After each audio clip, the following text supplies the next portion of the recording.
Good evening, everyone. Welcome to our live broadcast.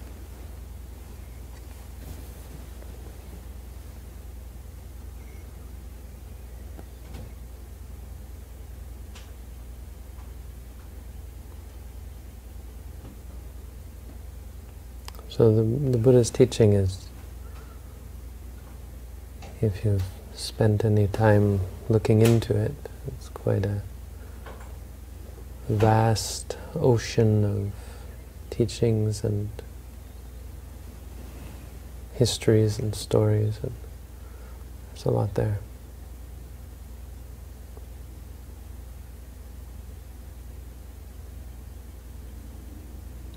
It can make it somewhat daunting to try and understand even the simple aspects of how to practice meditation.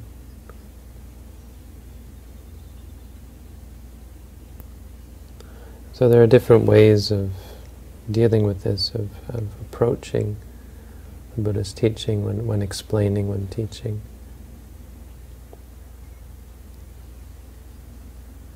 One of them is, and we see this in the Buddha's teaching, one of the ways is to pick one quality and talk about it at great length. So this is, we zoom in on a teaching. And they're called suttas, and it's a good word, whether or not it's what it originally meant, but sutta means a thread. So the idea is that you can start from one point and you can connect it to the rest, to the whole. There are many ways of looking at Buddhism, looking at the Buddha's teaching. And there are many ways of approaching the same concept or the same idea, the same core.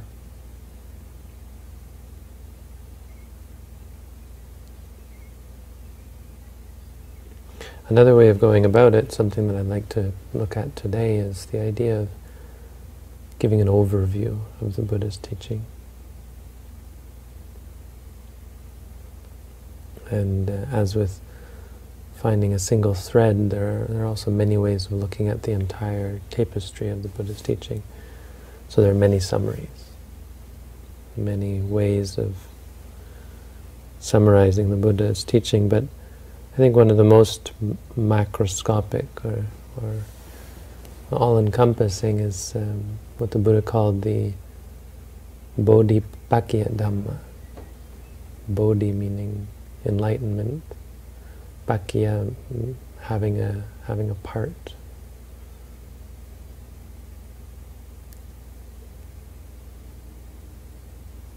Bodhibhagya maybe, Pakkhya, I guess. Having a part in enlightenment.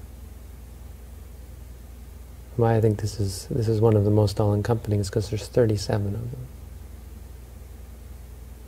So it's a list of lists actually. It's a group of lists, in total enumerating 37 dhammas, 37 aspects of the Buddha's teaching. I don't want to go into detail with these, but with each of them, but hopefully give a bit of an overview, because they're all very much related to meditation, so it gives us a good idea of the sorts of things that we're cultivating.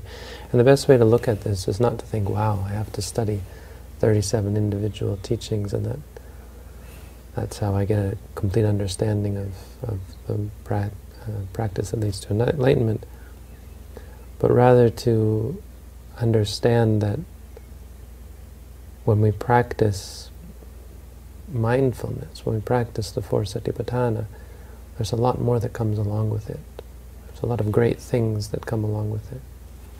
Sort of help give us an idea of what it's like to practice mindfulness, or what it should be like, what should be involved, so we can have some encouragement that we're practicing properly.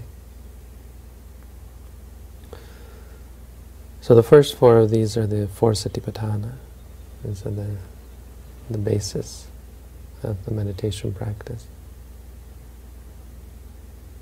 And these ones are obvious. This is where, if you're not incorporating these four into your practice, well, it's hard to say that you're actually practicing to become enlightened. So it has to start here. These are the ones that it should be easy to understand how this relates to our practice. We have the body. So when we watch the movements of the body, or the breath as it relates to the body, and the stomach rising and falling, for example. The mindfulness of the body, when we watch the feelings and we're mindful, or we remind ourselves this is feeling. Vedana suvedana nupassi viharati. This is pain, this is pleasure, this is calm. And reminding ourselves. This is the basis of the practice, because it puts us in a position to be able to see things objectively, without judgment. It reminds us, it's not me, it's not mine, it's not good, it's not bad. And it focuses our attention on objective reality.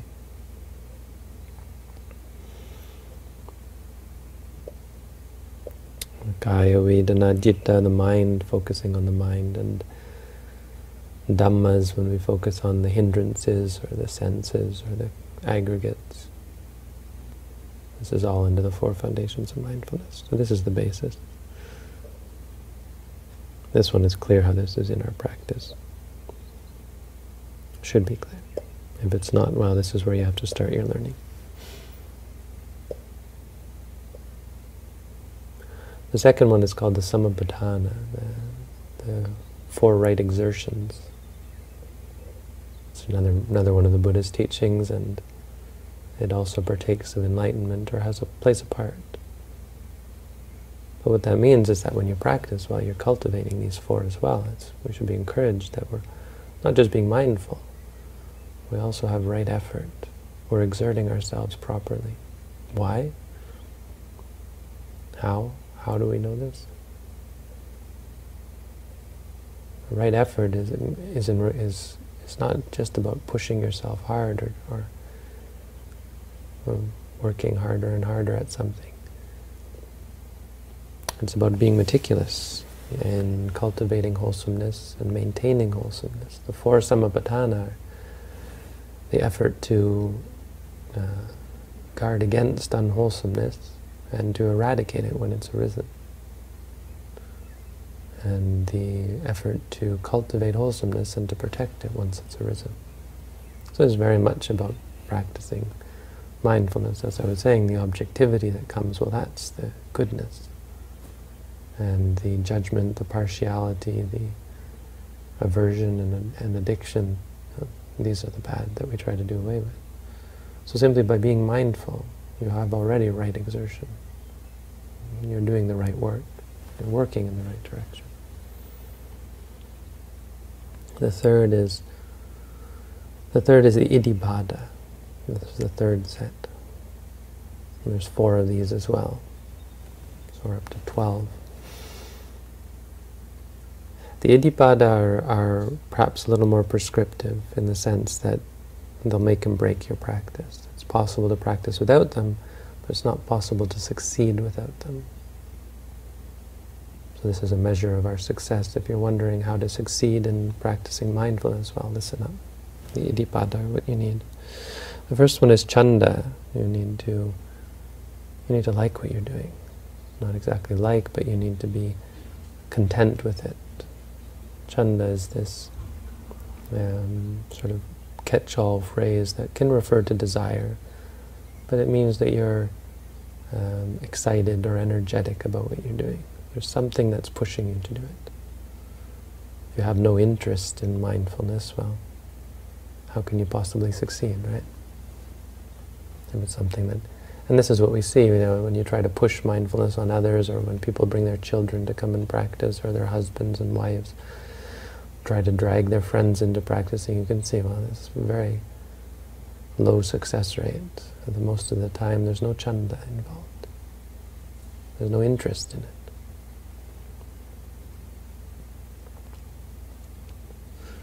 Interest isn't something you can give to someone else. It's something that must be cultivated. So you have to ask yourself, What is worth being interested in? Is mindfulness worth being interested in? Am I interested in it? If you're not interested in mindfulness, well, that's quite a scary thing. Maybe it's time that you start evaluating your focus in life. What is it that you're interested in? Why aren't you interested in mindfulness? Second one is effort. Well, this just goes back to the second set. You need to put out effort. You need to work at it. The third one is citta. Citta means you have to keep it in mind. You have to keep your mind on the practice. If you're interested in it but you never pay attention, you never actually put your mind to it, then you won't succeed. And the fourth is vimamsa, which is sort of this discrimination, where you evaluate your practice. This is the ability to step back and correct your practice. So citta means pushing ahead, but Dhamma means, citta means pushing ahead, but vimamsa means adjusting. Not just pushing ahead all the time, but pushing ahead and then realizing you're off course, going in the other direction. So seeing what you're doing wrong, the ability to see the things that you're missing, the ability to evaluate, wait a second, I'm not really being mindful here. In order to succeed, you need these four. But these come up in the practice, and they're the challenge that a meditator faces, cultivating all four of these. This is how you wrestle with the practice until you progress to succeed. The fourth and fifth set are the indriya and the bala. And it's the same, but different. Different way of looking at the same five things. So we have saddha, virya, sati, samadhi, panya. Saddha means confidence. You need confidence. Virya is effort. Sati is mindfulness. Samadhi is concentration. And panya is wisdom. And so here you start to say, oh, there's a lot of things to keep in mind, but it's not really like that. The point is that when you practice, again, these five come up. I've talked about this extensively, that you shouldn't try to cultivate any one of these besides mindfulness. Mindfulness is the balancing one. When you're being mindful, there's confidence. You're confident because you can see this is this. Perfect, the most perfect confidence, because you're actually knowing something. There's no belief involved, there's no logic or argumentation involved. This is this. When seeing is seeing, you can't argue with that. So you have confidence. And also that you see the way seeing works and hearing works, and how the mind interacts with the body, and there's perfect confidence because you're seeing it, you're knowing it. Effort comes because just by being mindful, there's right effort already. We've talked about that. So then mindfulness, concentration, well, as well you're focused. When you say to yourself, rising, falling, or seeing, or hearing, the mantra, the repetition and the reminding of yourself keeps you focused. And 5, wisdom. Wisdom is the understanding that comes from being mindful, because when you look, you see. When you see, you know. If you want to know, you have to look. If you have to see. If you want to see, you have to look. Look, see, know. This is the progression, the order of progression.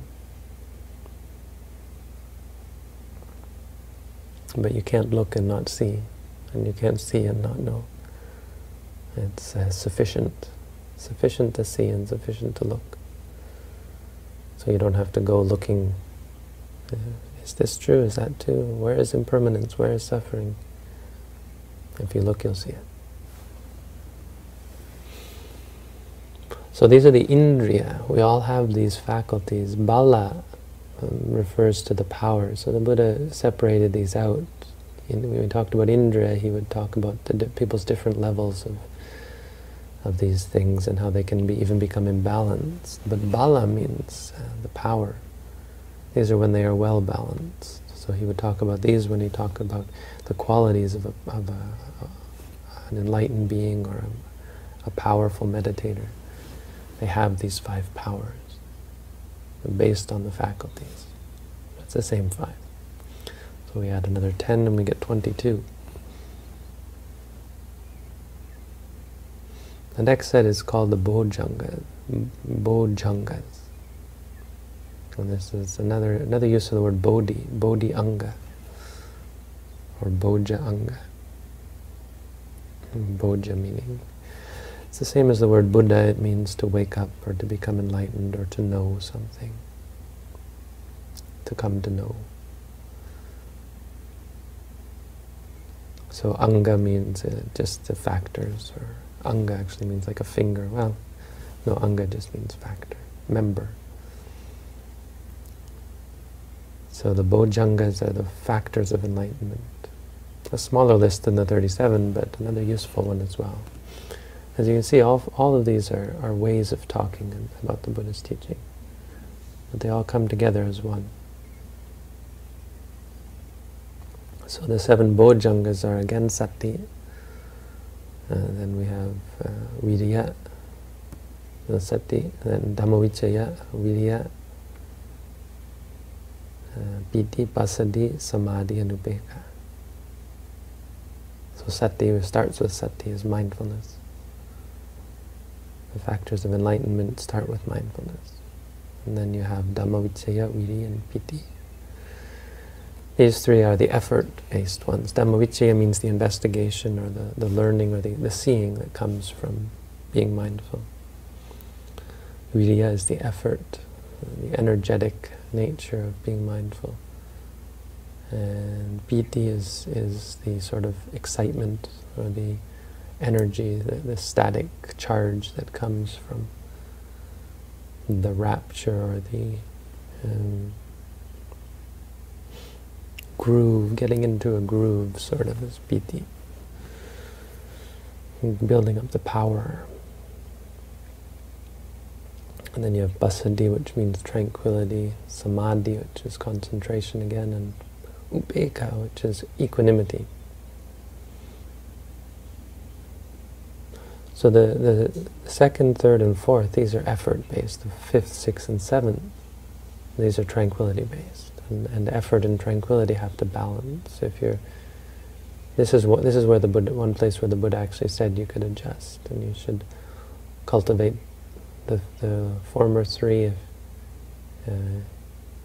if you're feeling drowsy or lazy, and you should cultivate the last 3 if you're feeling distracted or restless. But then he says, mindfulness is what is always useful. Satincha kohang bhikkhave sabbatikang vadami. Mindfulness is the one that you use. And when you use it, well, the rest do balance out, just by being mindful. You can adjust them. And the Buddha does leave room for that. He says, focus on investigation and effort and rapture if you're feeling drowsy. And focus on the tranquility, concentration, and equanimity if you're feeling restless. But we don't really need to go that far. Many times the Buddha would just talk about mindfulness. It's good to know, and it's good to see when you're, again using vimamsa, to see which one is in excess or in deficiency. So you can apply mindfulness properly. Ultimately, what we're looking for is this last one, upekkha. Upekkha, in terms of mindfulness or practice of mindfulness, it means seeing things objectively, without any judgment. Seeing everything that arises simply as it is.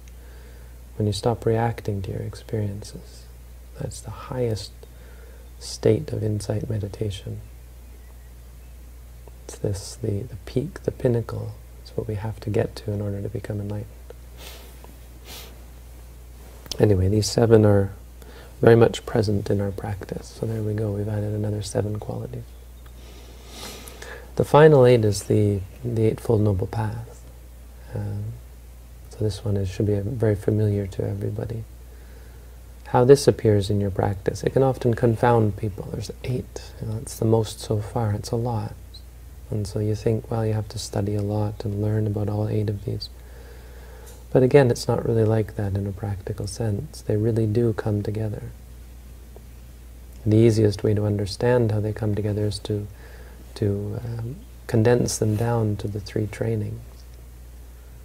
The Eightfold Noble Path in its base is really only 3 things. We have morality, or behavior.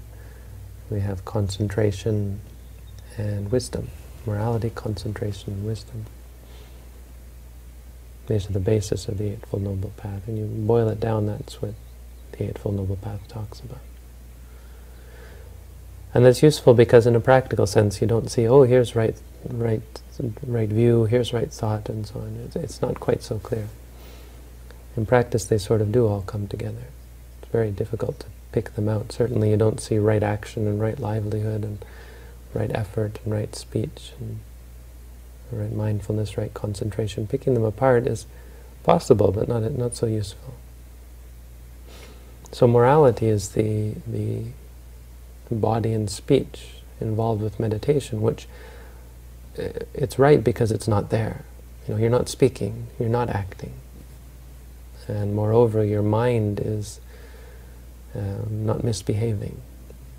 It's not creating unethical acts of body or speech.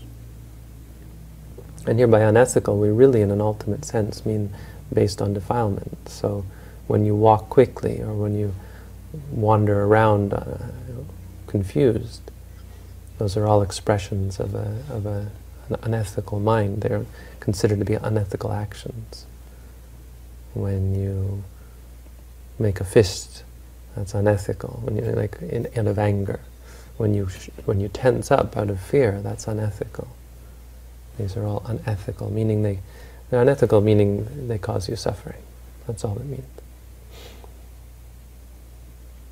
And so as you practice mindfulness, you become ethical. There's no more eating unmindfully. There's no more speaking unmindfully. Drinking, walking, standing, sitting, and lying are all done mindfully. So all of our actions, and when we speak mindfully. All of this is from the practice, becoming ethical. Concentration, of course, well, that should be fairly obvious. We've already talked about it. You become concentrated, but you become concentrated on reality, which allows for wisdom to arise. The third one, wisdom being right view and right thought. So our thoughts are right and our view is right. We have right view because we see things as they are.